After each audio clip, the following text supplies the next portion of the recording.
குழி பணியாரம் தேவையான பொருட்கள்: 1 டம்ளர் பருப்பு, 1 டம்ளர் பருப்பு, 1 டம்ளர் அரிசி, சின்ன வெங்காயம் 100 கிராம், இஞ்சி பூண்டு பேஸ்ட்டு 2 ஸ்பூனு, கொத்தமல்லி கருவேப்பிலை, வரமிளகா ஒரு 5, காரத்துக்கு ஏற்ற மாதிரி போட்டுக்கோங்க, சோம்பு 1/2 ஸ்பூன், உப்பு தேவையான அளவு.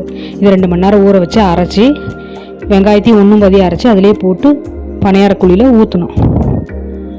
அது 2 மணி நேரம் ஊற வச்சதை அரைச்சிட்டு கொத்தமல்லி கருவேப்பிலை வெங்காயமும் சும்மா ஒரு சுற்று மட்டும் அடித்து வச்சுருக்குது. இது பணியாரக்கும் மிளகா உடைக்கும்.